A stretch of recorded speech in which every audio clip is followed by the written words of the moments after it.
Even a body there. It wasn't a body to be found.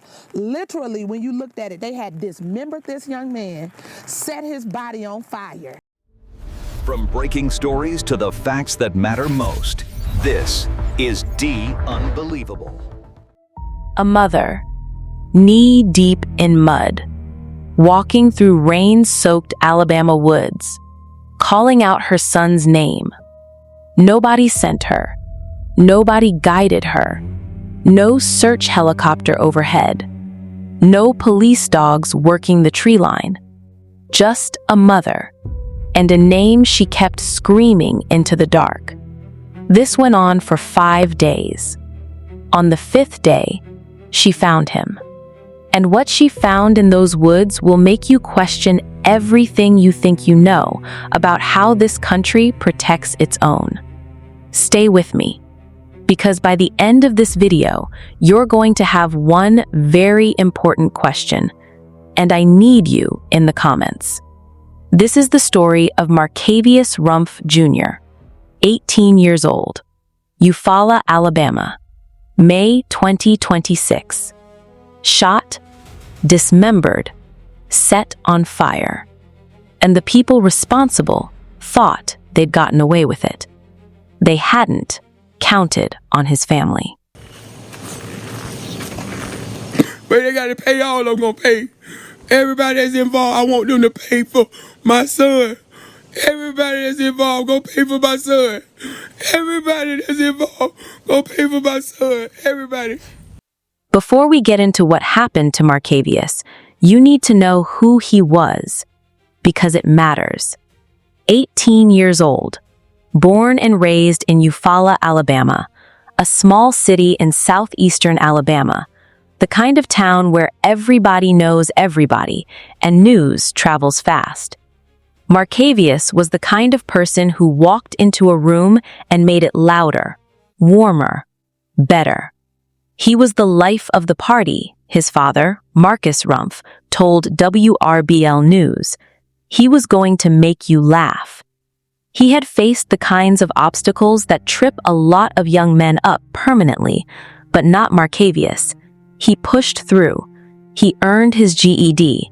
He had enrolled to attend welding school. He was on his way. He lived with his grandmother in Eufaula. His parents were in his corner. His community knew his face and name. He had 18 years of life and what felt like 100 years of potential. Here's the part that will stay with you. The week he went missing, he was making plans. School, work, a future. He wasn't running from anything. He was running toward something. And someone decided to stop him. May 6th, 2026. Eufaula, Alabama. Sometime after dark, Markavious Rumph was spotted at the B-Line 3 gas station, a spot locals know well, just another ordinary stop in an ordinary town on what looked like an ordinary night. Then he got into a black Nissan.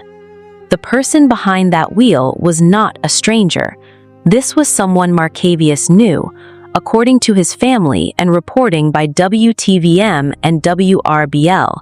This was an acquaintance, someone he had no obvious reason to fear, someone he trusted enough to get in a car with at night without thinking twice. He never came home. By May 7th, when he hadn't returned to his grandmother's house, the family filed a missing persons report with the Eufaula Police Department. That's when things get complicated. The family began hearing things from the community, troubling things, whispers that pointed somewhere dark, and they quickly realized that if anyone was going to find Markavious, it might have to be them. So they built a search party from scratch. 12 people, ATVs, a drone, a hound dog. They mapped out the woods around Barbour County, and they started moving. Day 1, Day 2, Day 3. Rain came.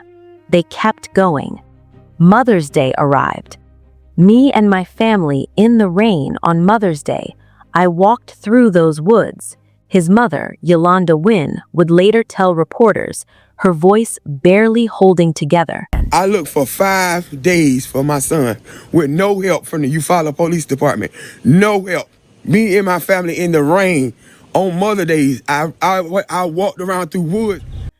Day 4, Day 5, and then on the night of May 12th, near White Oak Church Road in Barbour County, the search ended. They found human remains, burned, dismembered, scattered across a wooded area. Nearby, a home, and outside that home, blood, burn piles, evidence of what had been done, and evidence of someone trying to make sure it was never traced back to them. The family knew immediately. It was Markavious. The nightmare they had feared for 5 days had been real the whole time. Now, let's talk about what the investigation has actually revealed and what it hasn't, because this is where the story gets even more disturbing. According to reporting from RBL, News Nation, and WTVM, this was not a random killing. Markavious Rumph was not in the wrong place at the wrong time. He was targeted by someone he knew, someone who had planned this. Think about that for a second. He got into a car with someone he trusted, and somewhere between that gas station and White Oak Church Road, that trust was weaponized against him.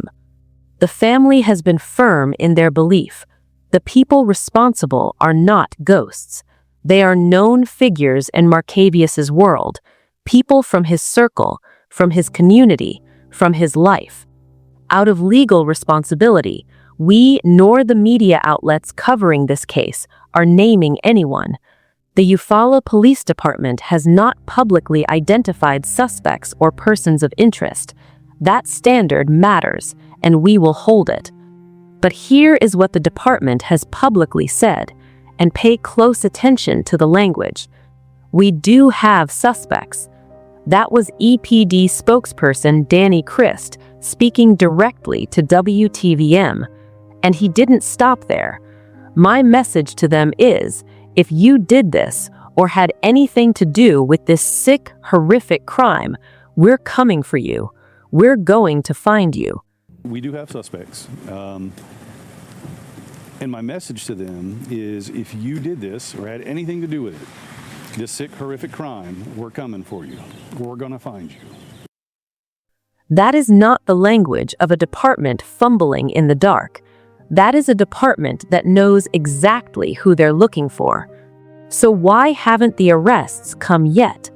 That question is hanging over Eufaula right now. As for motive, officially, none has been stated publicly, but the physical evidence tells its own story about intent. Markavious was shot first, then his body was dismembered, then it was set on fire. Each of those steps required time, tools, and deliberate decision-making. This was not a crime that happened in a moment of rage and ended there.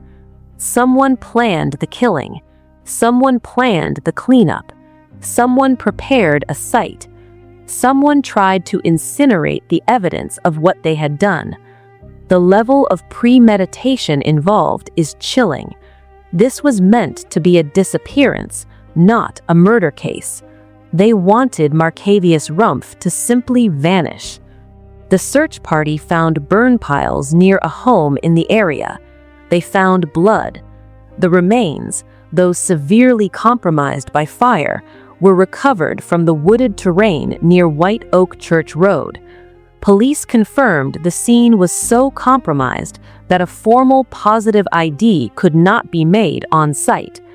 But the family didn't need forensics to tell them what they already knew. What drove someone to do this to an 18-year-old with welding school on his mind? A personal dispute? A retaliation? A secret that someone needed to keep buried? Those answers haven't come yet, but the investigation is active and the clock is ticking. Here is the part of this story that I need you to really sit with. In every missing persons case you've ever seen on this channel, law enforcement leads. They organize the search. They bring resources. They coordinate with the family. That's how it's supposed to work. I looked for 5 days for my son with no help from the Eufaula Police Department. No help. That is not what Yolanda Wynn experienced. I looked for 5 days for my son with no help from the Eufaula Police Department. 5 days. Her words. On record.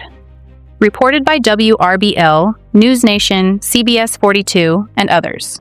A 12-person civilian search party, armed with ATVs, a drone, and a hound dog, found the remains of Markavious Rumph. Not law enforcement, his family, volunteers, people who showed up because the system didn't. Search party member Eliza Franklin put it plainly when speaking to WTVM. It wasn't even a body there. It wasn't even a body to be found. Literally, when you looked at it, they had dismembered this young man, set his body on fire. That's what a mother's search party walked into in the Alabama woods. And here's the question I want you to hold until the end of this video. If the family hadn't organized that search themselves, would Markavious have ever been found? After the family's discovery, Eufaula police did confirm the scene and deploy investigators from both the EPD and Barbour County Sheriff's Office. They remained on scene for days, working the area for additional remains and evidence. But the family's question, and the community's question, remains unanswered. Where were they for the 5 days before? So here's where the case stands right now. As of mid-May 2026, no arrests, no charges, no named suspects, no official cause of death. The forensic analysis of the recovered remains is ongoing. The investigation is active, and the Eufaula Police Department says they have suspects in their sights. But for Markavious Rumph, a father who has to live every day knowing what was done to his son, ongoing isn't enough. They basically burned my baby, shot my baby, burned him up and chopped him up, he told Nexstar's WRBL. I'm dealing with it the best I can right now. And Yolanda Wynn, his mother, wasn't asking. She was demanding. They gotta pay. I want everybody that's involved to pay for my son. The Eufaula community has responded. Volunteers have spoken publicly. The story has traveled nationally through social media. Because people understand, even if they've never set foot in Barbour County, that something here is deeply wrong. This case has become part of a much larger conversation, one that keeps surfacing in communities across the South, across the country, about whose missing children get treated with urgency, about which families get a full search effort and which families get told to wait, about whether the system is built to protect everyone equally, or just some people. Those aren't comfortable questions, but they're the right ones. If you know anything at all, about what happened to Markavious Rumph Jr., call the Eufaula Police Department at 3-346-87-1200. Tips are accepted anonymously, and they matter. Cold cases get cracked by single phone calls more often than people realize. Markavious was 18 years old. He had just earned his GED. He wanted to build things with his hands. He wanted a life. He was building one. Someone ended that, and they are still out there. Someone in Eufaula knows who was in that black Nissan. Someone knows what happened on White Oak Church Road. Someone knows which doors to knock on. Until those doors are knocked on, until someone is charged, tried, and held accountable for what was done to this young man, this story does not end. We'll be watching, and we'll update this case the moment anything changes. In memory of Markavious Rumph Jr., 2007 to 2026. He was the life of the party. He was going to make you laugh. Before you go, drop your answer in the comments right now. If Markavious's family hadn't organized that search themselves, do you think he ever would have been found? And what does your answer say about who this system is actually built for? If you believe Markavious deserves justice, hit that like button. Subscribe. We cover every update on this case until there is an arrest. Share this video. Awareness is the one thing they can't burn away. And comment below, Do you think the system failed him? Or was this always going to come down to family saving family?